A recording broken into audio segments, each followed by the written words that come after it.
Ketika mereka kembali ke Istana Setan Hitam, Yu Yue sudah menunggu di aula utama. Saat dia melihat Chen Ping dan Hu Mazi kembali dengan selamat, sekilas keterkejutan melintas di matanya, tetapi kemudian dia kembali tenang. Kalian berdua benar-benar memenuhi harapan kami dan berhasil mengambil harta karun itu. Yu Yue tersenyum dan berkata, hadiah apa yang kalian berdua inginkan? Chen Ping melemparkan inti sihir itu kepada Yu Yue dan berkata dengan tenang, tidak perlu imbalan. Kami hanya berharap kau bisa menepati janjimu dan membantu menyelidiki kebenaran di balik pemusnahan keluarga Hu. Yu Yue mengambil inti sihir itu, jejak keserakahan melintas di matanya, tetapi dia dengan cepat menyembunyikannya. Jangan khawatir, aku akan melakukan apa yang aku janjikan. Namun, butuh waktu untuk menyelidiki kebenarannya, jadi sebaiknya kau tinggal di Istana Iblis terlebih dahulu dan menunggu kabar dariku. Chen Ping dan Hu Mazi saling memandang dan mengangguk. Mereka tahu bahwa meskipun Yu Yue setuju untuk membantu, dia pasti tidak akan mengatakan kebenaran dengan mudah, dan mereka masih harus menunggu dengan sabar. Setelah menetap di Istana Iblis Hitam, Chen Ping mulai berkonsentrasi pada kultivasinya. Sambil memulihkan luka-lukanya, ia juga mencerna apa yang telah ia peroleh di jurang pemakaman iblis. Dia mendapat banyak manfaat dari warisan seni jimat dari leluhur Hu, dan pemahamannya tentang seni itu menjadi lebih dalam, dan kekuatannya juga meningkat secara signifikan. Hu Mazi menghabiskan sepanjang hari mempelajari buku-buku kuno klan dan token pemimpin klan. Berharap menemukan lebih banyak rahasia tentang keluarga Hu. Begitu saja, mereka berdua tinggal di Istana Setan Hitam, menunggu kabar dari Yu Yue. Yang tidak mereka ketahui adalah bahwa krisis yang lebih besar sedang mendekat secara diam-diam. Hari-hari di Istana Setan Hitam sangatlah damai.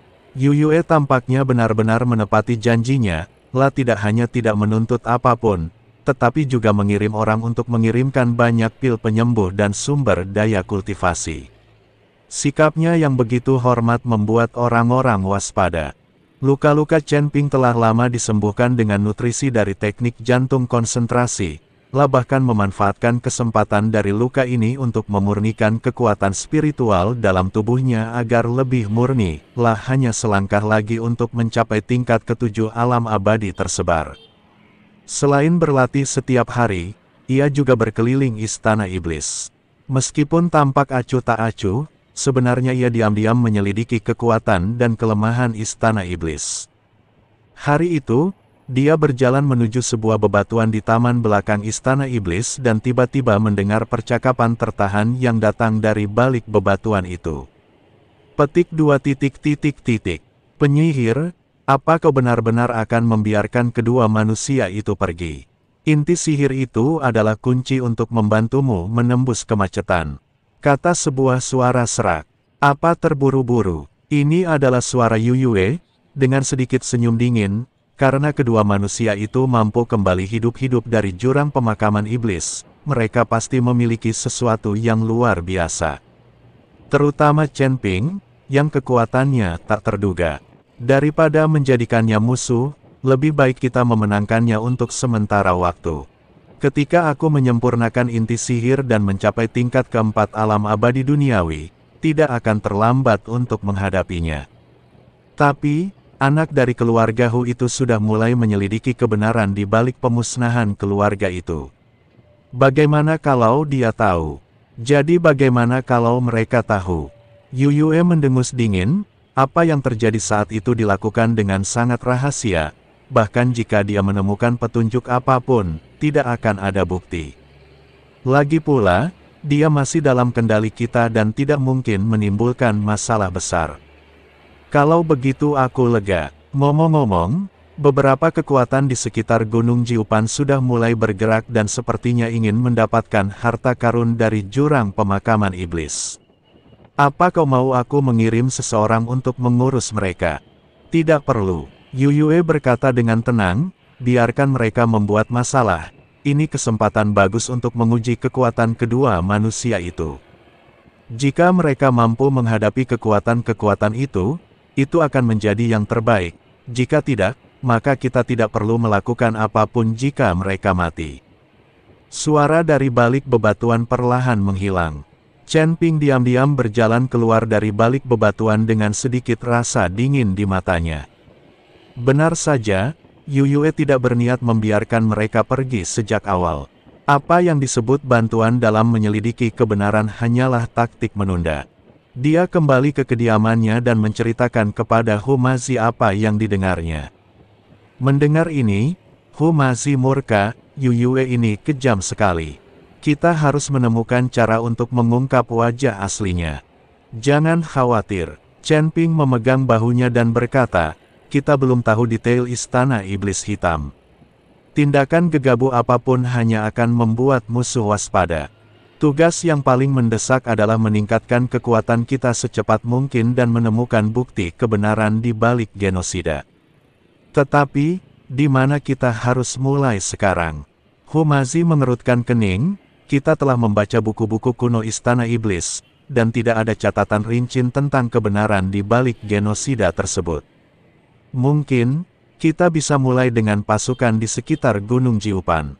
Chen Ping merenung dan berkata, Yu Yue baru saja menyebutkan bahwa beberapa kekuatan di sekitar Gunung Jiupan mulai bergerak, mungkin mereka mengetahui sesuatu tentang apa yang terjadi saat itu. Selain itu, Yu Yue ingin mereka menguji kita, jadi kita bisa menggunakan kesempatan ini untuk menyelidiki. Mata Hu Mazi berbinar, ide bagus. Kita bisa berpura-pura menghadapi pasukan itu dan memanfaatkan kesempatan itu untuk mendapatkan informasi. Tanpa menunda lagi, kami akan berangkat sekarang. Chen Ping berdiri dan berkata, sebelum kita pergi, mari kita lakukan satu hal dulu. Mereka berdua diam-diam datang ke perpustakaan buku kuno Istana Iblis, tempat buku-buku kuno dan catatan Istana Iblis jahat hitam dari dinasti masa lalu disimpan. Chen Ping menggunakan kekuatan spiritualnya untuk membuka pintu perpustakaan buku kuno, dan mereka berdua dengan cepat masuk. Perpustakaan buku-buku kuno dipenuhi dengan rak-rak buku yang berisi berbagai buku dan berkas kuno. Chen Ping dan Hu Mazi membagi pekerjaan dan bekerja sama untuk mencari dengan cermat catatan tentang pemusnahan keluarga Hu. Setelah waktu yang tidak diketahui, Hu Mazi tiba-tiba berseru, ketemu. Ayo lihat. Chen Ping bergegas mendekat dan melihat Hu Mazi memegang berkas menguning di tangannya. Yang mencatat perang yang terjadi 2800 tahun yang lalu. Dua kubu yang terlibat dalam peperangan tersebut adalah Istana Jahat Hitam dan klan Hu. Penyebab peperangan tersebut adalah klan Hu yang mengetahui rahasia Istana Jahat Hitam yang ingin melepaskan para jenderal iblis di jurang pemakaman iblis. Jadi begitu, Hu Mazi melihat catatan di berkas itu, matanya dipenuhi amarah dan kesedihan. Istana Iblis Hitamlah yang menghabisi keluarga Huku. Mereka membunuh keluarga Huku untuk menutupi rahasia pembebasan Jenderal Iblis. Ekspresi Chen Ping juga berubah sangat buruk, Yu Yue benar-benar berbohong kepada kita. Dia tidak hanya tahu kebenaran tentang genosida, dia bahkan mungkin terlibat dalam perang saat itu. Ayo kita pergi dan selesaikan masalah ini dengannya sekarang. Hu Mazi begitu marah hingga dia hendak bergegas keluar. Deal, Chen Ping menahannya dan berkata, kita tidak punya bukti konkret saat ini. Bahkan jika kita mencarinya dan mengandalkan berkas, dia tidak akan mengakuinya. Lagi pula, ini Istana Iblis Hitam, dan orang-orangnya ada di mana-mana. Kita sama sekali bukan tandingannya. Lalu apa yang harus kita lakukan? Haruskah kita biarkan saja? Hu Mazi berkata dengan enggan. Tentu saja tidak masuk hitungan. Tatapan Chen Ping dingin. Kita tinggalkan Istana Iblis Hitam dulu, baru cari cara balas dendam. Berkas ini buktinya, dan kita harus menjaganya dengan baik. Kedua pria itu menyimpan berkas-berkasnya, diam-diam meninggalkan perpustakaan buku kuno, dan meninggalkan Istana Setan Hitam di bawah naungan malam. Setelah meninggalkan Istana Setan Hitam, keduanya menuju ke arah timur menuju lokasi pasukan di sekitar Gunung Jiupan. Mereka tahu bahwa tantangan baru akan segera dimulai, dan kali ini, mereka tidak hanya harus menghadapi kekuatan di sekitar Gunung Jiupan, tetapi juga harus waspada terhadap kejaran istana kejahatan hitam setiap saat. Sudah 3 hari sejak Chen Ping dan Hu Mazi meninggalkan istana iblis hitam.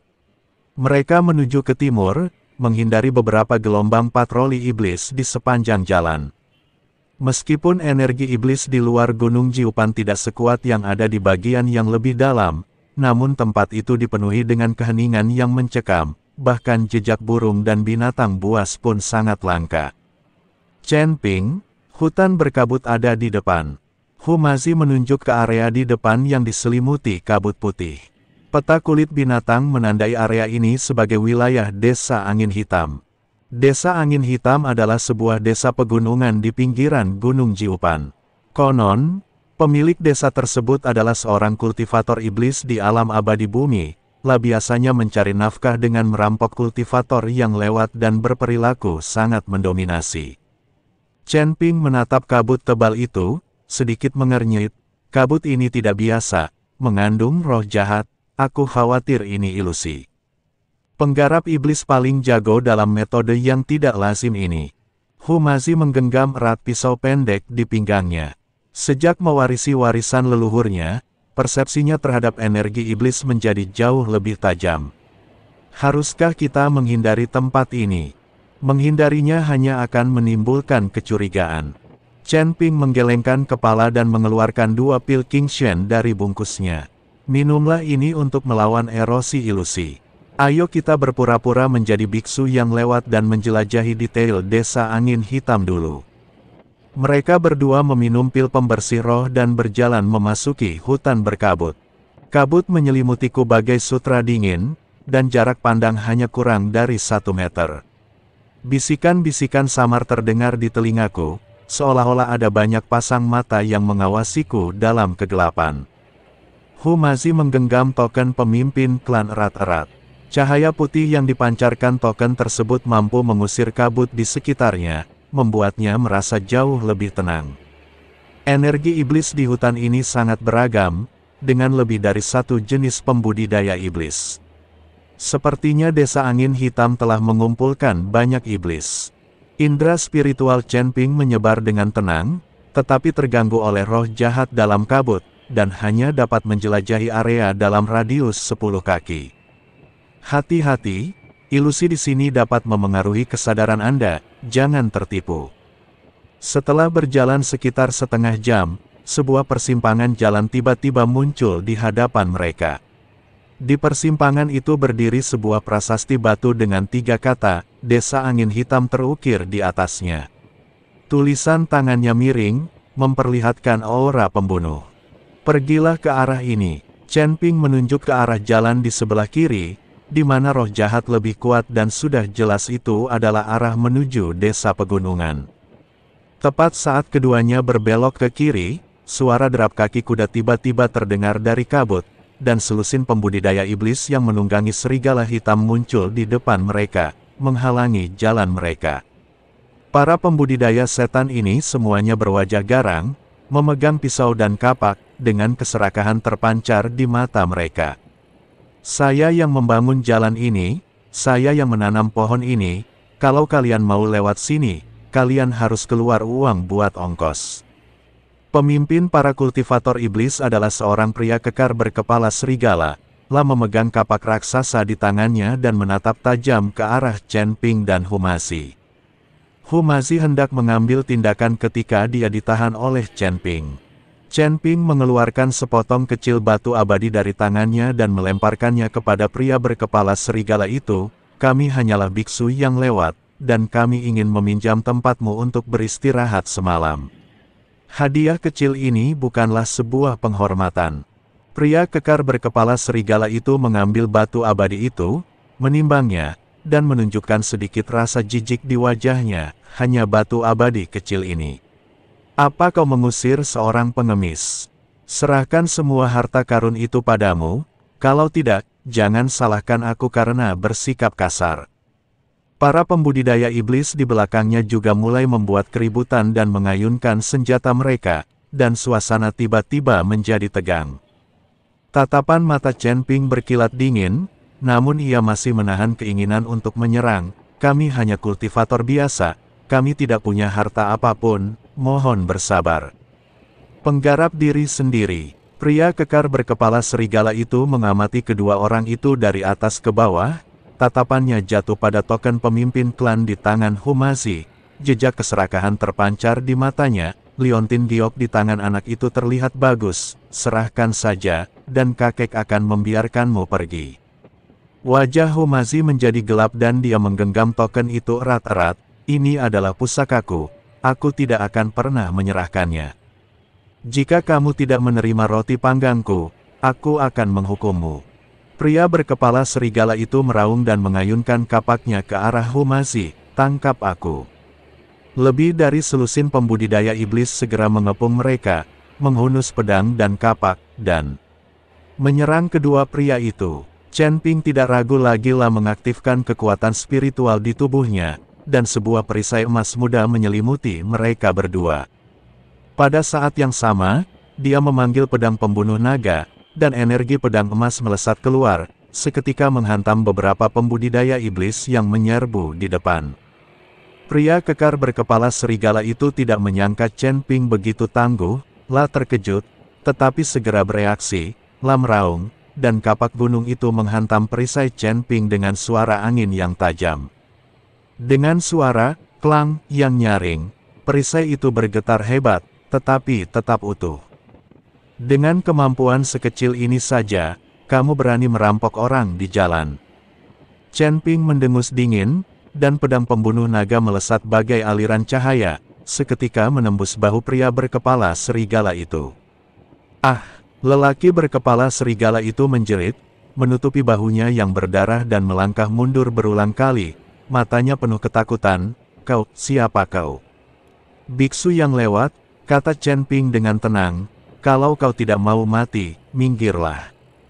Pria kekar berkepala serigala itu menatap anak buahnya yang meratap di tanah, lalu menatap pedang pembunuh naga di tangan Chen Ping yang memancarkan aura tajam, lah tahu bahwa ia bukan tandingan mereka, jadi ia segera melarikan diri karena malu bersama anak buahnya. Para pembudidaya iblis ini terlalu rentan terhadap serangan. Humazi berkata dengan sedikit terkejut saat dia melihat punggung lelaki kekar berkepala serigala itu yang melarikan diri.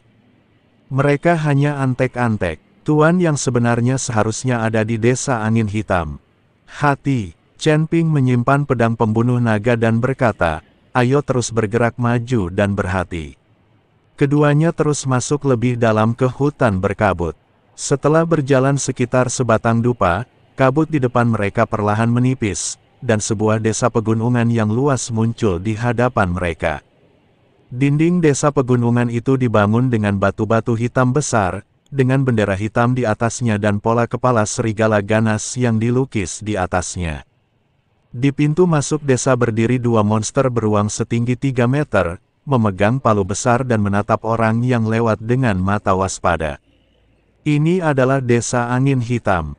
Chen Ping memandang monster beruang di pintu masuk desa pegunungan dan berkata, kekuatan kedua monster beruang ini tidak lemah, setara dengan kultivator kelas 2 di alam abadi bumi. Bagaimana kita bisa masuk?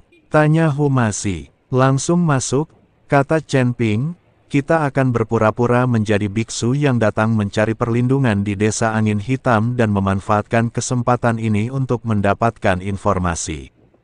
Ketika kedua pria itu sampai di gerbang desa, siluman beruang langsung menghentikan mereka, berhenti.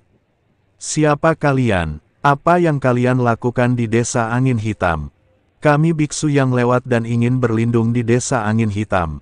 Mohon beritahu kami, kata Chen Ping sambil mengeluarkan beberapa batu peri dari tangannya dan memasukkannya ke tangan monster beruang itu. Setan beruang menimbang batu abadi di tangannya, dan senyum puas muncul di wajahnya. Tunggu, aku akan pergi dan memberitahu kepala desa. Tak lama kemudian, monster beruang itu kembali dan berkata kepada mereka berdua, pemimpin desa mengizinkan kalian masuk. Keduanya mengikuti iblis beruang itu ke desa pegunungan. Desa itu ternyata lebih ramai dari yang mereka bayangkan. Ada banyak pembudidaya iblis di mana-mana, termasuk iblis serigala, iblis harimau, iblis ular, dan sebagainya, dalam berbagai bentuk dan memancarkan aura iblis yang kuat. Terdapat aula pertemuan besar di tengah desa. Di pintu aula berdiri dua iblis rubah yang memegang pedang panjang. Mereka berwajah cantik, tetapi tatapan mereka sangat dingin. Setan beruang membawa keduanya ke pintu balai pertemuan dan berkata, "Kepala desa ada di dalam, kalian bisa masuk sendiri." Keduanya berjalan memasuki ruang pertemuan, hanya untuk melihat seorang pria parubaya berjubah hitam duduk di tengah ruangan. Wajahnya menyeramkan dan bibirnya menyeringai.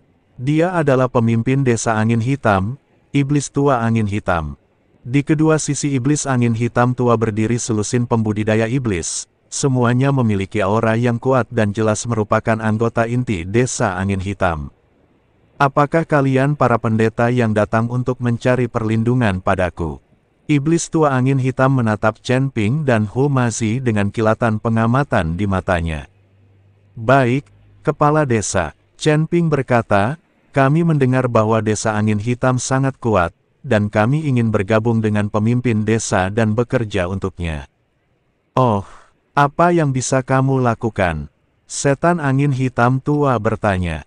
"Kami menguasai beberapa mantra sihir dasar dan bisa bertarung untuk kepala desa," kata Chen Ping. "Hahaha," iblis angin hitam tua itu tertawa terbahak-bahak, "kalian berdua saja, apa kalian pikir bisa bekerja untukku? Aku tidak menerima sampah di desa angin hitam. Jika kepala desa tidak mempercayainya, Anda dapat mencoba keterampilan kami," kata Chen Ping. "Baiklah, kalau begitu aku beri kau kesempatan." Iblis angin hitam berkata, "Desa angin hitamku baru-baru ini berselisih dengan lembah ular hijau di timur. Pergilah dan bunuhlah kepala lembah ular hijau untukku. Bawalah kepalanya dan aku akan menerimamu."